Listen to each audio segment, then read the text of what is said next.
living La Vida low carb. This show is changing lives. We talking about your diet, trying to get you feeling right. Cut up them avocados, fry some eggs, time to explore the longest running health podcast, hosted by Jimmy Moore. Time to give up the crappy garbage, we're getting into ketosis. Every day is a new step to your goal, yeah, you're getting closer. Motivated and focused, don't stop, just go. Time to get inspiration from the Living La Vida Low Carb Show. Hey, the livinglowcarbshow.com. Woo! With Dr. Will Cole. He's got a brand new book called Intuitive Fasting. So we're going to bring him on here in just a moment. So come on in. This will be a podcast that I'll air on the Living La Vida Low Carb Show here in a few weeks. One of the things I've been doing lately with my podcasts is recording them live here on Instagram. I also have my friends over on Clubhouse listening in live. And they're going to be asking questions here in just a moment. I do know from having done a podcast with Will Cole for so long that on Tuesdays at 1 p.m., which is what this is when we used to record Keto Talk back in the day. And so I know sometimes he runs a little bit late coming to recording. So we're gonna play it cool here for a few minutes to let him get in here. But come on in, guys. Make yourselves at home. We got a really fantastic interview in store all about Will's book, which we'll get into in a minute, but it's called Intuitive Fasting. And it's a really kind of cool thing. And I love, he's really good friends with Gwyneth Paltrow. There's Will. Come on in, Will. We're going to pull you up on stage, and we got a great conversation in store. If you will request to be a part of the conversation, we'll get you on the show. And let's see if it lets it. Yeah, there he goes. All right. I should give you a proper introduction, Will. Ladies and gentlemen, it's Dr. Will Cole. Hey. What's up, my brother? I'm up. Man, I have so missed you so bad. People are like, how is Will Cole? Because we did a podcast together for so long. I'm like, I know it's been too long since you and I will off the air, but on the air, this is the first time in a long time since we've done this. Yeah, thanks for the opportunity, Jimmy. I appreciate it. And I like last time we got to talk publicly, I guess it was sort of on air on Clubhouse randomly. My first time ever on Clubhouse, you were there. Yes, and I'm on Clubhouse right now. All right, and I haven't been back on Clubhouse since then, so I have to go back. I guess. Yeah, they've let all the Android people on there now, so it's not just iPhone users; it's everybody now. So it's a little mayhem, but I like to simulcast on Clubhouse so they can listen to the interviews, and in a minute we'll have them ask questions for you about what we're going to talk about here today.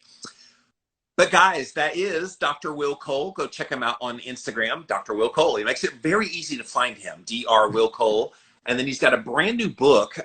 See, now that we have the split screen, you have to kind of back up a little bit to get it in there. But Intuitive Fasting is his brand new book, you guys. You may know him for his book, KETOTARIAN, huge bestseller. And you got a lot of ketotarian concepts in the book, as well as The Inflammation Spectrum was your previous book, which I thought was fantastic, kind of doing a primer on why inflammation is pretty much the root of all chronic disease. But this one, dude, You're a man after my own heart talking about intuitive fasting, because fasting was never meant to be anything other than intuitive. And yet people are like, well, what fasting window should I choose? And how long should I fast? And I love the premise of your book is like, yeah, what your body tells you.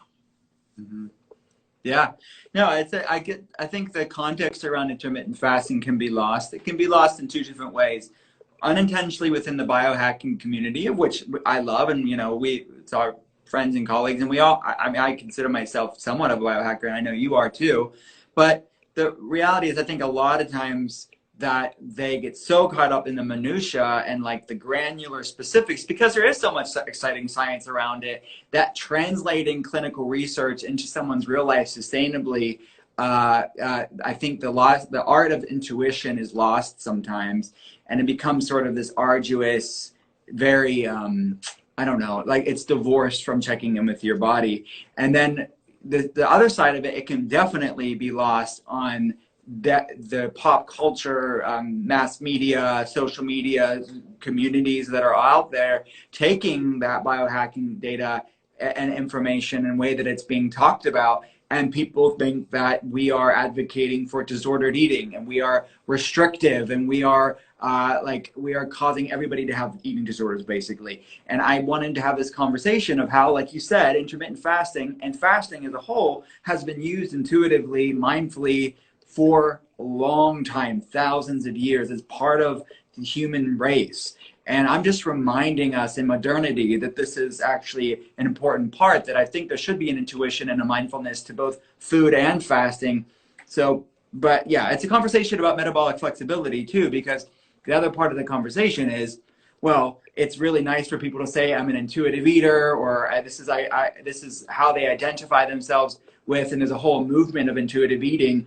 Yeah. But it's for the average person, like that, a small percentage of people that may work fine for them. The vast majority, you know, this 70–80% of the United States is massively insulin resistant. They're somewhere on that insulin resistant spectrum.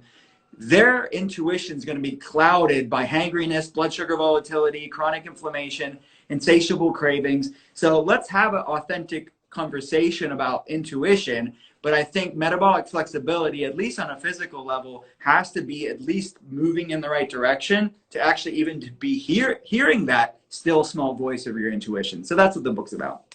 And this is why you're a keto advocate, at least for a lot of people that have that kind of metabolic inflexibility going on, is keto with these periods of intuitive fasting help to heal that and bring that about. In fact, Travis over here on Clubhouse said, make sure you bring up that intuitive eating is a dietitian created thing that's really nonsense. And I said, no, I think Will's trying to do a play on words of intuitive eating with the intuitive fasting, kind of turning it on its head and redefining it a bit. Was that a little bit of the thinking with the title? Yeah, absolutely. And I talk about that in the book. It's like, okay, let's have a discussion about it. And it was a book. The capital I, capital E, Intuitive Eating was a book written in the 90s. And, you know, I'm sure there's good things within the book. I'm sure that oftentimes it can be used as sort of a recoil against diet culture, which, look, I mean, you and I both agree there are massive problems with diet culture. And shaming somebody for the way that they eat or the way that they look is the antithesis of our message in health and wellness and functional medicine. But the opposite, the polar opposite response of diet culture, which is now the anti-diet culture, which involves some of these intuitive eating people, they're not having a healthy relationship with this conversation either, because they will somehow, they're trying to normalize metabolic problems.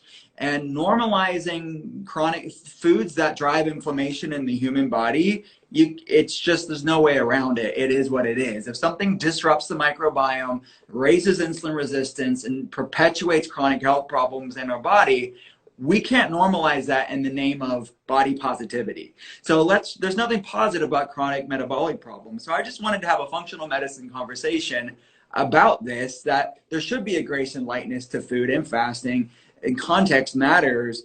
But I think there's a third way. I don't think you should be shaming someone for their health, and you shouldn't be normalizing things that shouldn't be normal. There's a third way of what I call in the book food peace. It's really just laying down arms, stop the food wars, stop the dieting war, culture war, and really just come and look at what's serving you and what's not. And by using food and fasting as a mindfulness practice, we can find out our bio-individuality. And that's the heart of functional medicine. We're all different. And I want people to use this tool of intermittent fasting to check in with their body, to gain metabolic flexibility, so they can really have that resolute discernment on what's working for them and what's not.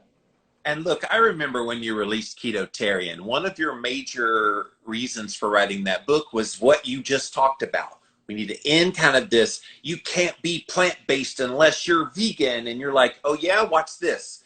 You could be plant-based and keto.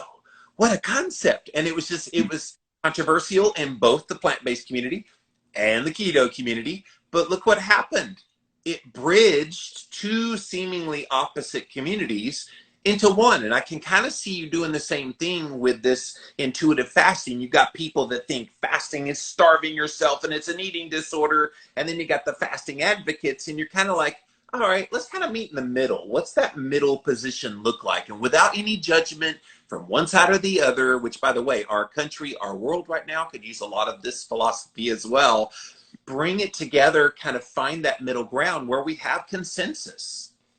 Yeah, that's definitely my heart. And you're right. The intuitive fasting is definitely a continuing of the conversation that I started in KETOTARIAN.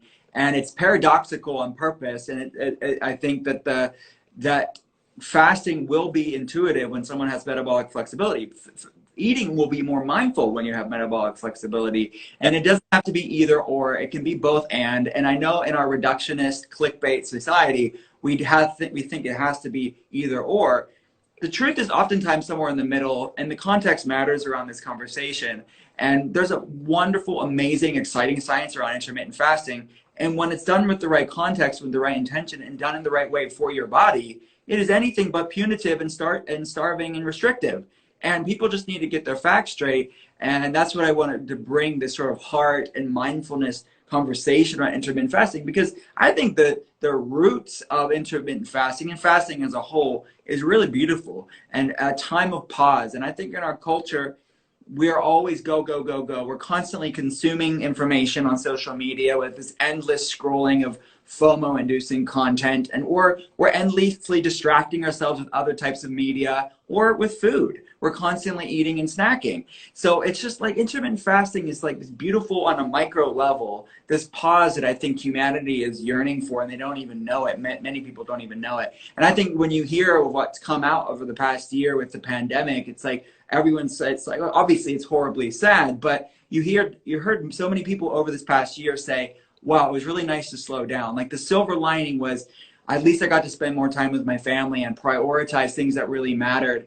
I think that there's a reason for that, why people are said that. And that instinctive knowing, this deep down knowing that a way we're doing our life on so many levels is not sustainable. And this is just, to me, intermittent fasting can be used in that same beautiful way of just like being introspective, calming things down, and just checking in with yourself. So when in the book, I'm not just talking about intermittent fasting for the sake of it. We're using intermittent fasting as a mindfulness practice, and what I call in the book these metaphysical meals, where you can use this time as a time of prayer and meditation, or journaling, or getting out in nature, or doing something of which humanity would have done for a long time. But I'm just I'm urging people to slow down, to look inward, and to use this amazing tool to not only heal physically, but to heal mentally, emotionally, and spiritually as well. I mean, it makes total sense. Look at your history, people, of how fasting has been used by literally every religious leader in the world, has always incorporated fasting. Now, they always say, well, it brings you closer to God. And for some people, it does. But it's because of that physical state you get in when you fast that gives you that sense of nirvana, that sense of peace, the thing that we've all been longing for. And you're so right, by the way, over the past year and a half, people have just really focused on kind of what's been important in their lives. And now more than ever, Will, I think they're zeroing in on, I don't want all the nonsense anymore. I just want what's important and putting all my focus and energy just on those things. So if that's a lesson you get out of intuitive fasting, you guys, then I think will be very happy with that. Yeah, totally. And it's all of this stuff, like what I wrote in the book, it's born out of my clinical experience. You know, that's what I'm doing 11 hours a day. It's talking to patients online. So all of this stuff is just when you see patterns of people and what people are going through, this is not just an individual thing. I know there's a mass ocean of people that are struggling with imbalances of all kind. They're struggling with physical imbalances in the form of metabolic syndrome and chronic inflammation, which is an imbalanced immune system. They're struggling with imbalanced microbiome with the form of dysbiosis and things like SIBO and digestive problems and gut health issues. They're struggling with hormonal imbalances, thyroid hormone imbalances. But we're part of nature, right? We're a part of nature. We like to think, or we don't like to remember that, but the reality is we are a part of nature. And, you know, as the saying goes, as above, so below.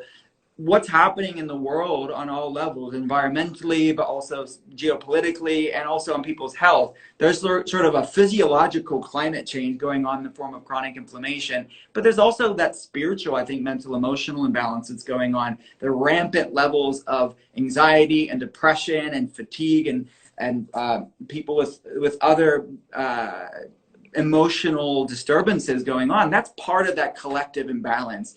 And I think fasting is just a great therapeutic tool in addition to food. Obviously I talk about food too in the book, but and mindfulness. All of these ways are tools to recalibrate our physiology, but not just recalibrate our physiology, but recalibrate our spirit. And we all have it within us. We just have to pause and allow our body the time to get there. Hey guys, you know I'm all about healthy nutrition, and I have a brand new product I want to tell you about called Athletic Greens. This is not just a multivitamin. It has 75 essential elements that you want to have in your diet, from probiotics to greens to digestive enzymes to prebiotics. There's so many things that they pack into the Athletic Greens. The main reason why I love them is it puts it all in one place. Like literally you'd have to a la carte buy all of these different supplements, and they do it all in one package.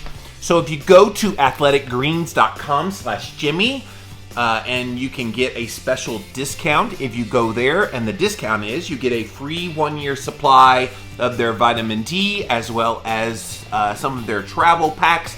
Go check it out, you guys. athleticgreens.com/Jimmy. And guys, I want to give a plug for Will's Instagram page. Please go to DRWILLCOLE over on Instagram.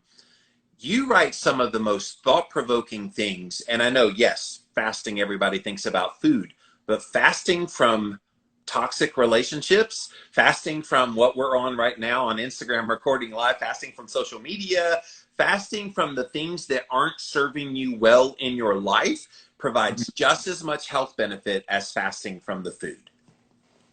Amen. I mean, it's the truth. It's absolutely true. But all of this reckoning that has to happen, like what are foods that are not serving you? What are practices that are not serving you? What are people that are not serving you? And I don't mean that in a selfish way. I mean, like what's out of alignment with your goals? Because all of this stuff, and part of the conversation that I'm having in the book is this separation that we like to have between mental health and physical health in the West. Yeah.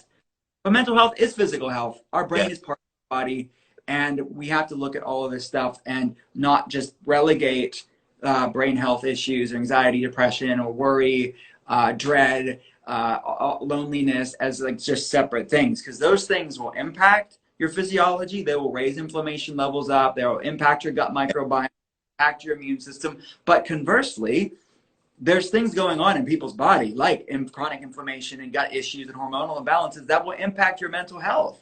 Because we know that these things drive things like anxiety and depression. So we have to look at the mental, emotional, spiritual things, the situational things on the outside, but we also have to look at the internal imbalances that are going on too. And when you deal with both sides of that coin, then people can have true freedom and true peace in their life. Yeah, I've been doing a lot of this internal work over the past 2 years myself. A lot of things about my childhood trauma came out over the past 1.5 years, and I've kind of come to terms with a lot of those and talking about them very openly, that a lot of the traumas people deal with then lead to them overeating, and then the overeating leads to more physical problems, which then leads to more mental health problems. And you're right, it's kind of this hitting you from both sides, that healing one is not going to heal both. You need to heal both. And so I love that you're talking about this so openly, and I've long been a big fan of Will Cole. So I love that you're really kind of pointing this out very clearly to people and giving them the tools to how they do it. Again, guys, we're talking to Dr. Will Cole. Intuitive Fasting is his brand new book all about intermittent fasting. And I have to ask you, because you know I wrote a book about fasting, Dave Asprey has a book about fasting, fasting's been out there. Like, were you worried that, oh boy, people are going to think like keto, how many keto books do we need? Fasting, how many fasting books do we need? Were you worried about that at all? Well, I wouldn't say worried, but I was quite aware that I don't think there needed to be another book about intermittent fasting. You and Dr. Fung wrote an amazing book. To me, that summarizes the science, and it's an amazing, accessible, like Bible, if you will, for fasting. So I don't think it needed to be reinvented. I don't think the wheel needed to be reinvented. But what I wanted to bring, and what I felt like I brought to the conversation of fasting, is this mindfulness approach and a functional medicine approach. So I thought that was something that I could bring to the conversation. It's like a different, like it's in the first page of the book. It's like we are all different facets of the same diamond, all reflecting light in our own way, but part of that same diamond. And I thought that I could bring a different reflection of light in a different way that has been done already, has already been done. So bringing that mindfulness approach, bringing that functional medicine approach is really what I wanted to do with the book, because you wrote the book on fasting. I don't need to redo that.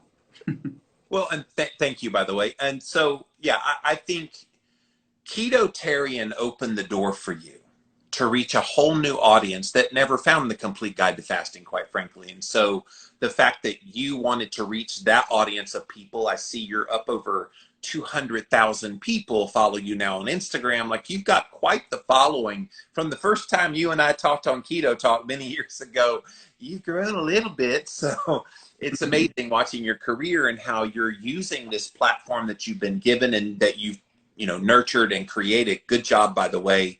I'm very proud of you, what you've been able to make of yourself. But this new book, I think, is probably the best thing you've done.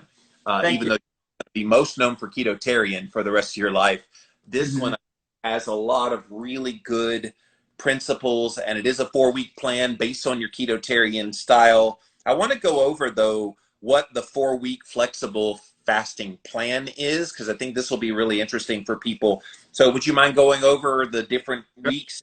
Why you do, like, week 1 is reset? What's the point of that? Yeah.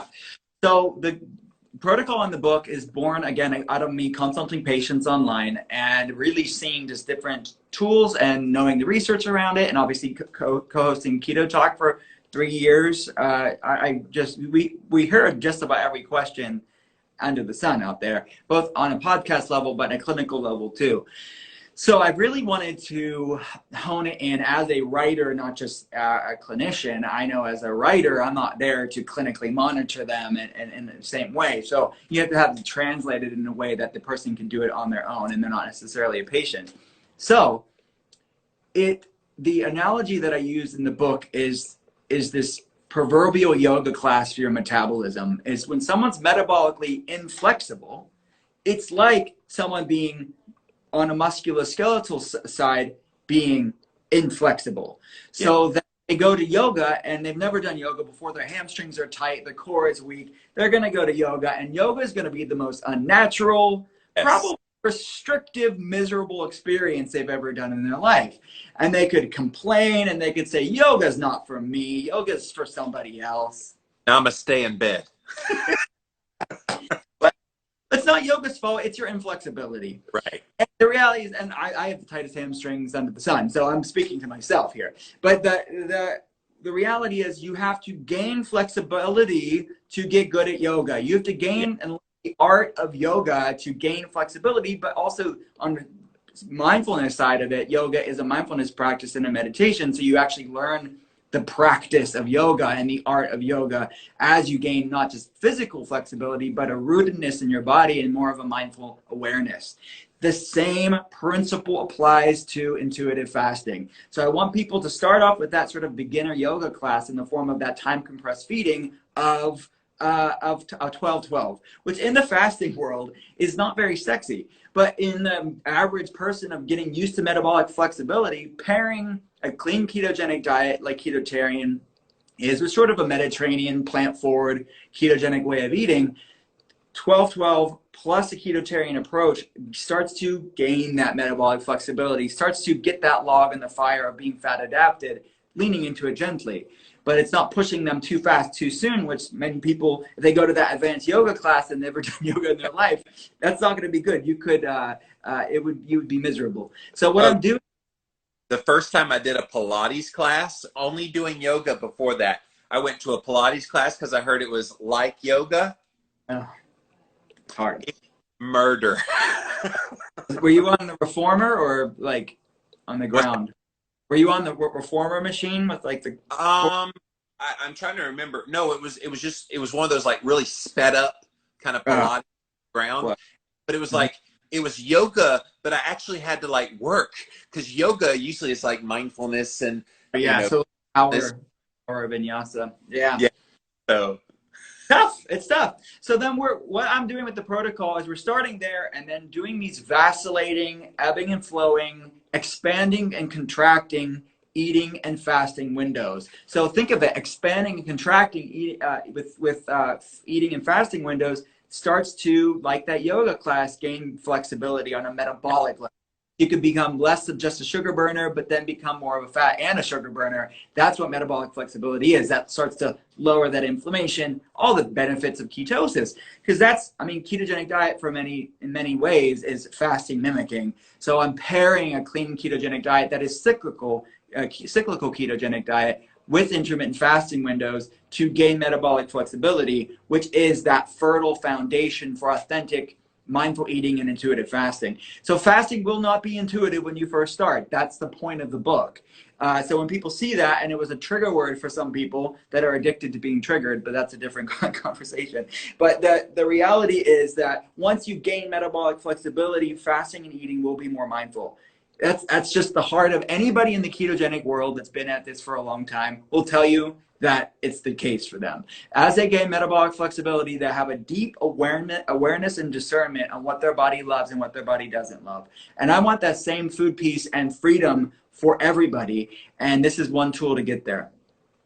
so just so I'm clear, in that first week, you're advocating a 12-hour fast and a 12-hour feeding window, and the feeding window is ketotarian. Is that what you said?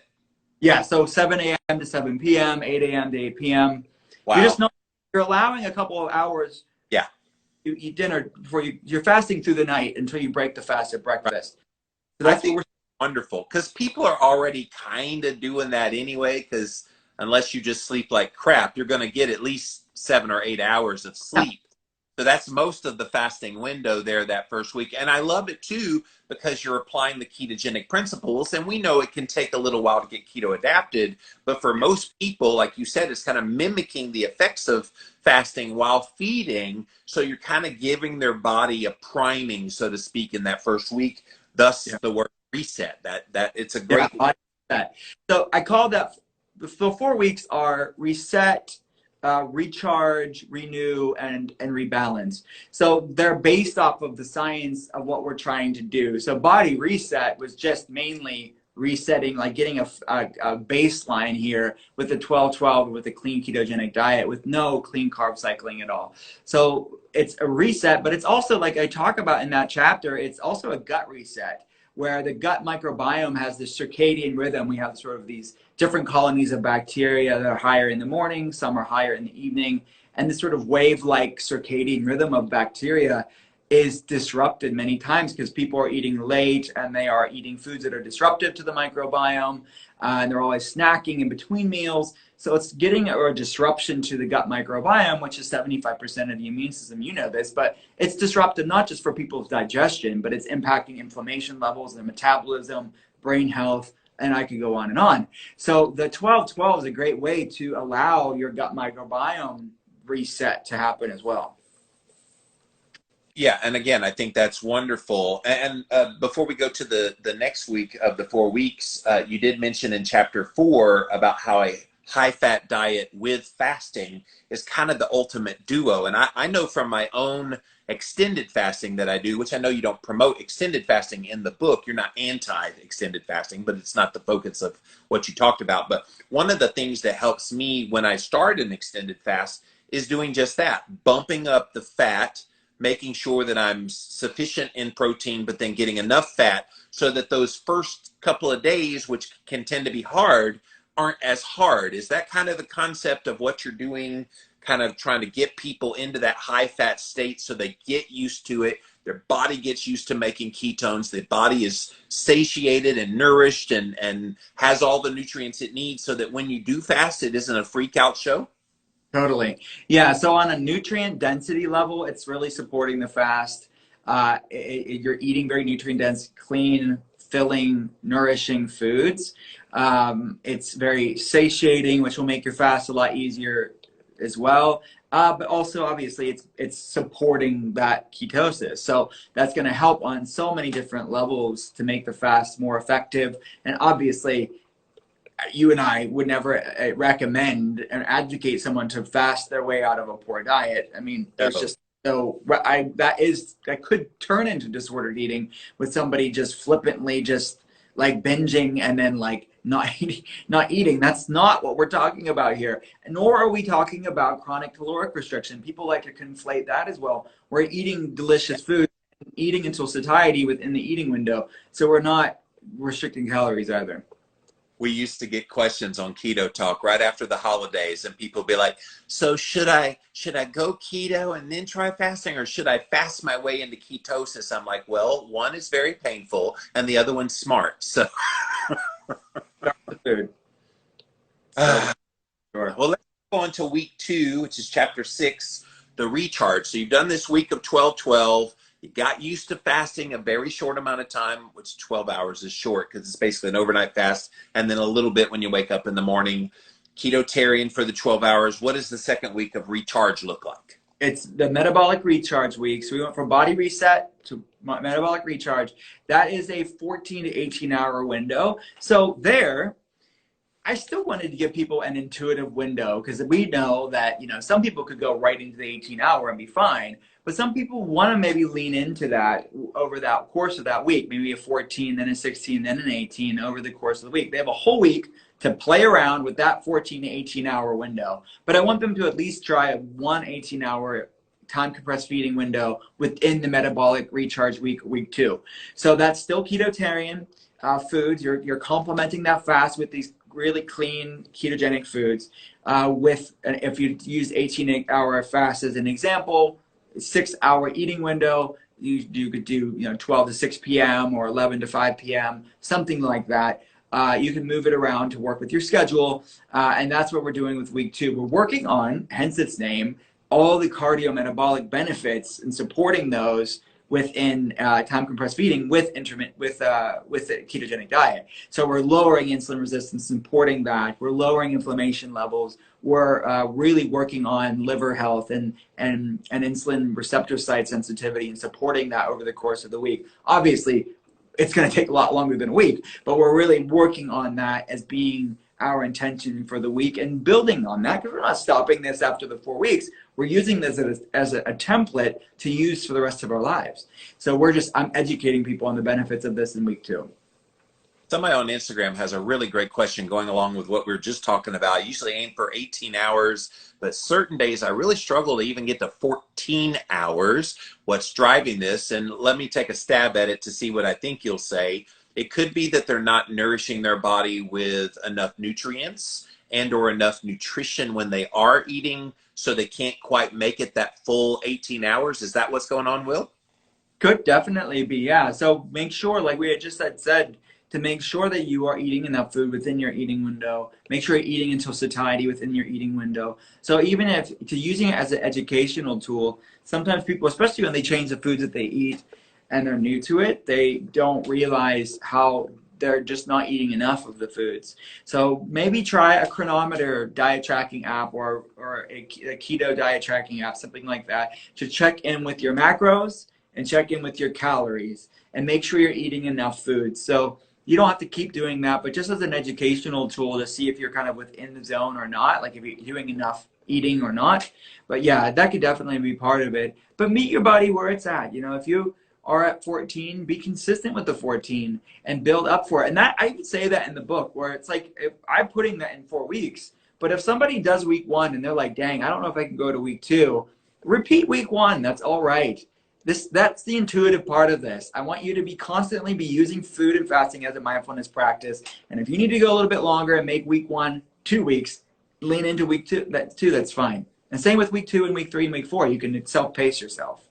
I mean, that's the very definition of intuitive, is not forced. allowing it to happen naturally. So I love that you're giving that flexibility like that. And I was even going to go the other way and say, what about in week 1, if they're doing the 12-12, but they kind of accidentally go to like 16 or 18, you're not going to be upset by that either. No, no. And I got a lot of that question actually, which I didn't think about it until the book came out. And I got a lot of questions saying, hey, I already do a 16-8 or an 18-6. Should I go back to 12-12? Well, you don't have to theoretically, but you and I both know there's something to be said for variability. So sometimes it's good to shake things up. And if you're always doing the same thing, sometimes the variation and it can really be good. It can modulate in a way that you maybe want to do if you've done keto or fasting for a long time. Your gut microbiome will shift. There's a lot of fluctuations that could be counterintuitive to the average faster or keto dieter. But the reality is, I would have been doing is telling the person that's reading the book that asked that question, should I go back to 12-12, even though I already did a deeper fast? Give it a try. Go back to 12-12, see how you do. Sometimes the increased refeeding time can be therapeutic. Sometimes what? You cut out there a second. Right. Sometimes the increased feeding window can be therapeutic. Yeah. It's amazing. I've grown appreciative of the idea of an intermittent fasting. So it takes this intuitiveness to a whole new level. And somebody asked what topic we're talking about. We're talking about this new book, Intuitive Fasting. Go check it out, you guys. That is Dr. Will Cole. And he's the author of that book, and we're here talking about this today. Where the concept is, Will, that you do a 12-12 one day, and then the next day you kind of go, I'm not really hungry today. Let me just eat one meal. So then it becomes an OMAD. And then the next day after that, you kind of do a 16-8 just naturally. Like, it seems to me, it's like working out in the gym. You don't want to do the same stimulus every time, or your muscle will just stop growing and stop getting stronger. It seems to me that metabolic flexibility is improved if you kind of keep the body guessing with all this intermittent fasting. Yeah, that's really the heart of the protocol. And I wanted people to constantly get these different vacillating variations, and the variability is I've found clinically to be very helpful for people stuck at plateaus or not getting the improvements that they're looking for. Because the body it's like that yoga class. You're not always doing the really difficult poses. You're not always doing the weird crow or eagle or warrior 2 pose. Sometimes you're doing the shavasana and you're laying down and just breathing. And sometimes we need to shake things up and be okay with the shavasana as a fasting. That's my favorite move in yoga, by the way. If you've never done a yoga class, guys, just all the pain of the whole class will come to an end. And that 10 minutes or so that you're laying down with your back on the ground and just, it's the most glorious, peaceful time of yoga. Are we selling yoga today, or are we selling fasting? I don't know. Yes. Answer, yes. Well, let's get to week 3, chapter 7, where you renew. So we've done the 12-12. KETOTARIAN 12 hours of fasting. Then you kind of move them to having a goal of 18 hours, but just kind of run into that 14, 12, 14, 18. What do you do by week 3 with Renew? Keto Chow is a customizable shake mix that is also perfect for cooking and baking, giving you simple, nutritionally perfect meal options. Keto Chow. Make keto easy. Discover your favorite flavor at jimmylovesketochow.com. Week 3, personally, I find to be the most interesting. If I had to pick a favorite week, it would be these, again, intermittent fasting. It's vacillating within the week. It is an almost OMAD, or what I call a cellular renewal fast. So we're working on supporting these autophagy benefits and the longevity benefits of fasting. So we're pairing a ketotarian, a mostly plant-based, like a plant-forward Mediterranean ketogenic diet with no clean carb cycling, with non-consecutive almost OMAD days. So Monday, Wednesday, Friday, Tuesday, Thursday, Saturday, you're doing an almost OMAD. So I'm calling it almost OMAD is it's a bit looser than the traditional 23-1 fasting to eating window. because I talk about the studies in the book where it's like the PKR pathway, where getting all your calories in, because we're not restricting calories, all within 1 hour can be tough for some people's digestion and their gut health. So I want them to have a bit of a bigger eating window or refeeding window. So a 2 to 4 hour eating window allows time for one bigger meal, some snacks in there, and some extra calories, sometimes for extra calories. So it's a bigger digestive window for their gut health in week 3, sorry, but they're doing that every other day. So the odd day, like they do an almost OMAD day, then to a 12-12, almost OMAD day, 12-12. So it allows, again, these expanding, contracting, vacillating windows. That has been one of the complaints that people have given about a traditional OMAD, which for those of you that don't know the vernacular, it stands for one meal a day, where it typically is kind of this 30 to 60 minute window of eating, and then you just don't eat the rest of the day.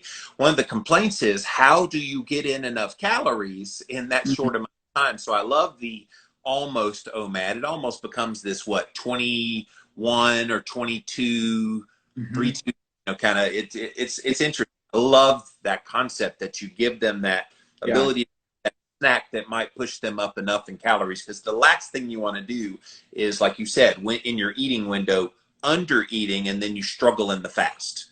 Yeah, exactly. Shannon asks here on Instagram, this is all in the book. We're going through the protocol in the book. Intuitive fasting, go get it, you guys. You have a handy dandy website for it, or is it at drwillcole.com? It's all at drwillcole.com. The link's on the homepage, so they can check it out there. Yes. So let's get to week 4, which is chapter 8, where we get to rebalance. So we've gone from 12-12, then the kind of 14 to 18, and then you kind of went the intermittent fasting in week 3. Rebalance, what are we doing there? The hormone rebalance, we got this question a lot on Keto Talk, a lot, is what does clean carb cycling look like? Who needs to do it? How do you use this tool? And honestly, hormone rebalance is something that I've talked about for years on Keto Talk, and I've talked about it with my patients for past 11 years. So I really wanted to have this conversation in the book because it is a tool that can really be helpful for women that are cycling, menstruating, people that are stuck at plateaus, people that are struggling with, they're not moving where they want to be, and shaking things up with some, not just fasting and eating window variation, but macronutrient variation, I find is a great way to shift leptin levels into a positive direction, meaning kind of moving past the weight loss plateau and shifting the thyroid hormones in a different way, moving past weight loss plateaus in that way, or energy plateaus, and female hormone plateaus too. So if estrogen and progesterone need a bit of a supporting around that sort of cyclical week 4, then we can do that. But I'm advocating for people to do not super high carb cycling. We're just doing 75 grams to 150 grams, which I talk about in KETOTARIAN, but I wanted people to show that this is all part of the same lifestyle. These are all within the same tools within the toolbox. So it is a way to support the sustainability for people. Because we got this question all the time, and someone even said this on Instagram, like, I heard that ketosis wasn't good. Like, what do you say for people for that? It's just the context matters. And for people to reduce ketosis, whether you're getting into ketosis through the ketogenic diet or fasting, and saying, well, women shouldn't do it specifically, or people shouldn't do it long term. Well, who is she and how is she fasting? Those two things are never really talked about. We reduce women all into one group and say, well, there's she. Well, there's a lot of different types of she's. So we should look at who she is, what she's going through in her life, what's her health goals, and then how is she doing intermittent fasting. So I talk about the studies at length in the book so people can learn they can do this sustainably. It's a matter of how you do it and looking at the context. And look, I love that last week, Will, because how do you know you have healed your body and become more metabolically flexible if you don't let it flex?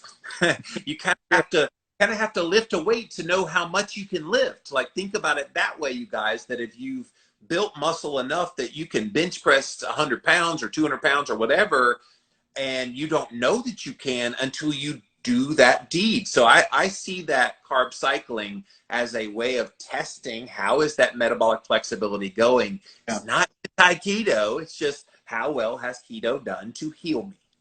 Yeah, absolutely. And then what you can cycle back into those 4 weeks.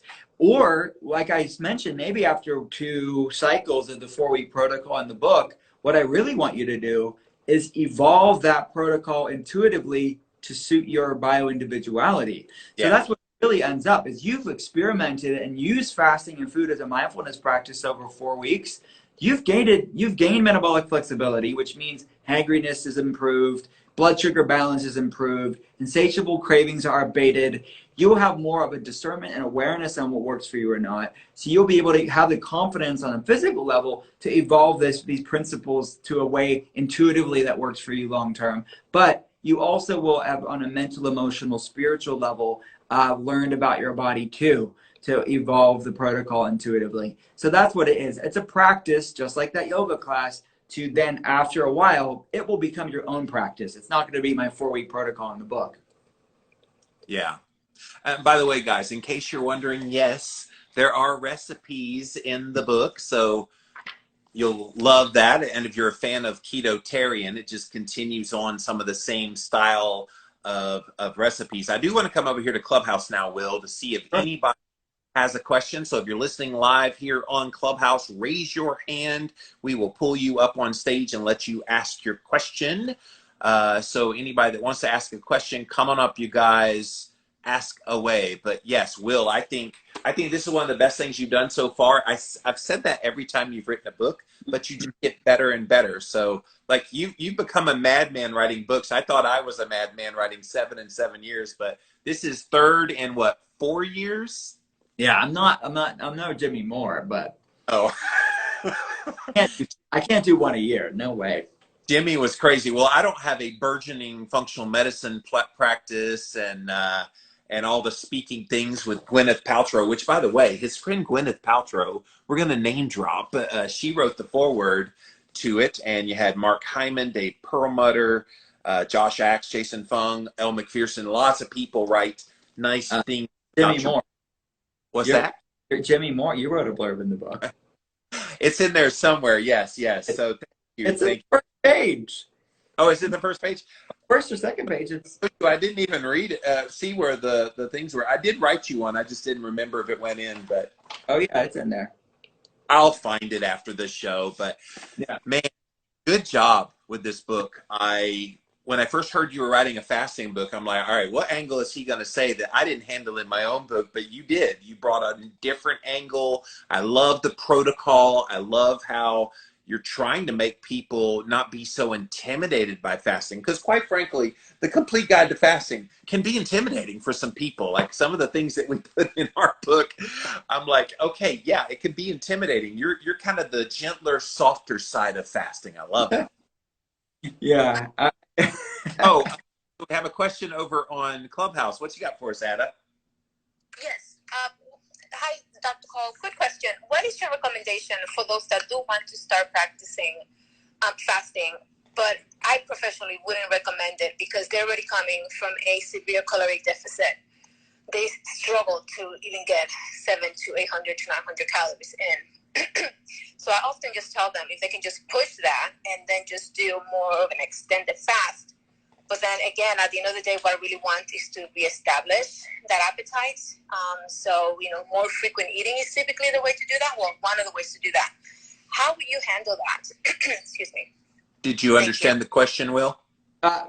Who is it? How would I recommend it for what group? Yeah, so she's got a group of people. She's a practitioner helping clients with ketogenic diets, and she says they struggle to eat enough calories when they do eat food. So how would you incorporate periods of intuitive fasting for people that don't even get enough food in a 24-hour period? Well, yeah, that's interesting. I mean, I'm very used clinically to dealing with people that, eating in all different types of eating windows. Yeah, you would just want to optimize, and that's why I start with the 12-12 and then going back into a 14. Like we're really progressively, but incrementally leaning into it. So I think week 1, week 2 is not it should be pretty easy for the average person. I haven't seen it in the ketogenic world, both clinically and then obviously 3 years of hosting Keto Talk, people having major problems on that. And that's why I recommended something like Chronometer or MyFitnessPal to check in with themselves to make sure that they are doing that. But normally it's easily remedied as long as you're bringing mindfulness and awareness and educating the person about how they can increase calories. So we give people meal ideas and snack ideas. And the meal plan in the book does it for you. So it's already prepared. I already figured out the macros and the calories and all that stuff for the meal plan in the book. So maybe they just need to do the meal plan in the book for 4 weeks to just educate themselves on how to do it. Then they'll be able to intuitively know it for themselves once they've experimented with it. So that's what I would say. I mean, the hardest one theoretically could be week 3 on the almost OMAD days, but I figured that out too. So just do the meal plan in the book just as an exercise in learning. Oh, this is what this many calories looks like in a day. And once you've done it once or twice, it's really, it becomes intuitive. It becomes second nature for anybody. Once it's like riding a bike or learning yoga. Once you get the hang of it, you'll be good at it. By the end of this interview, everybody's going to be fasting and doing yoga. So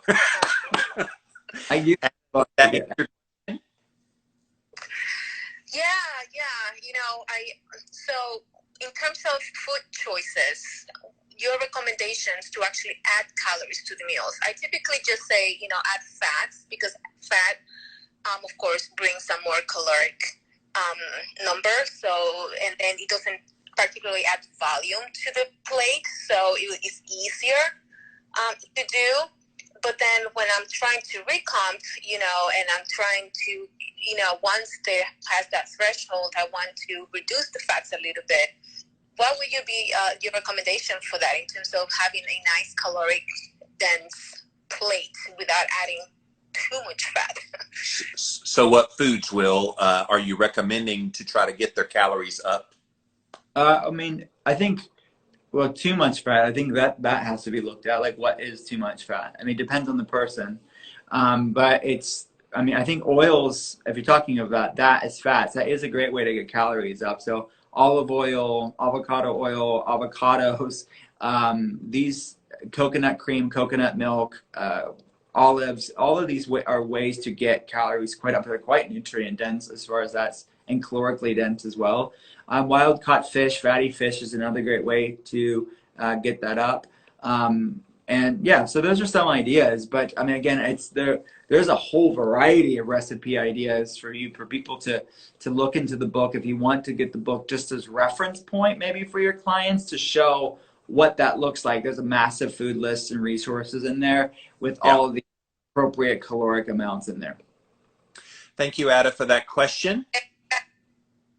All right, so Carolina had a good question. If someone is on Instagram, if someone has been consistently eating 18-6 for a long period of time, so 18 hours of fasting, 6-hour eating window, should they go back to 12-12 or 16-8 to help improve the metabolic adaptation and flexibility?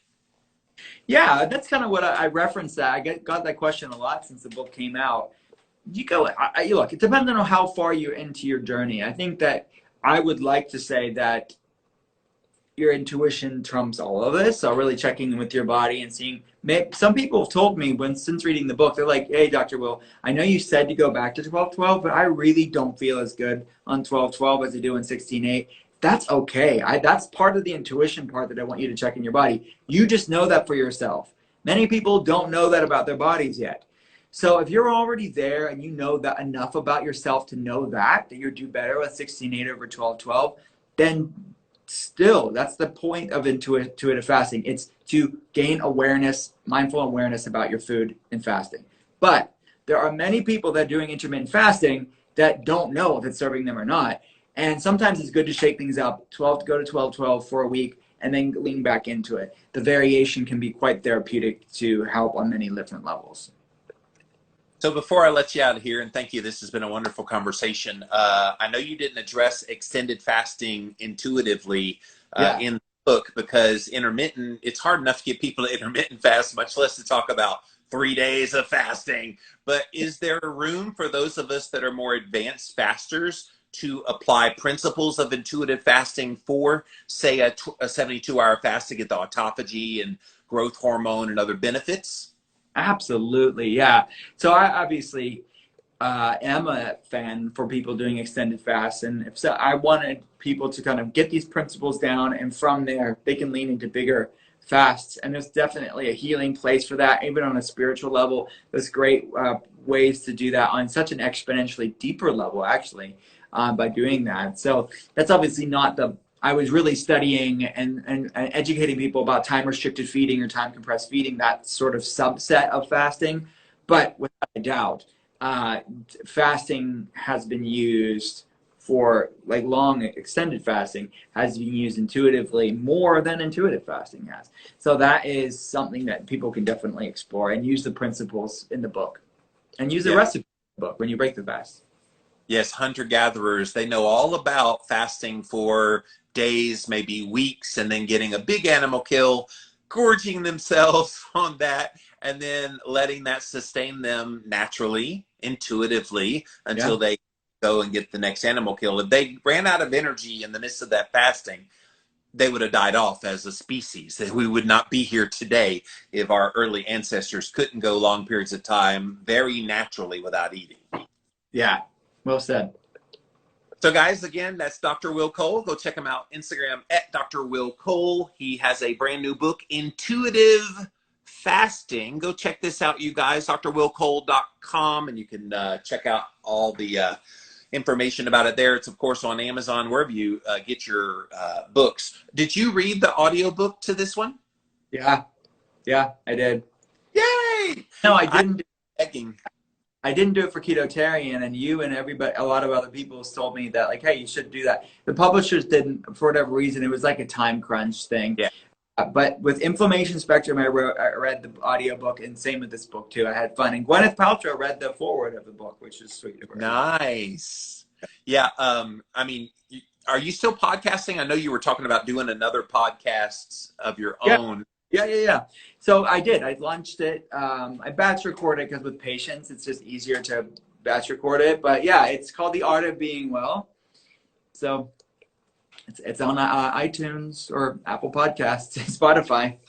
And I see you do a lot of interviews here on Instagram as well. I'm all the time seeing Dr. Will Cole going live, and you're the interviewer. And I'm like, okay, he might be doing some of those for his podcasts himself. Yeah. So Instagram Live, so that's a good idea. I don't.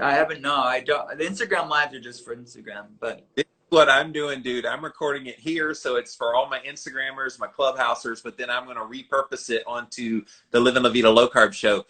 That, you know, especially you as time crunch you are, it might be a time save. I like it. Hey, so. Podcast hacking with Jimmy Moore.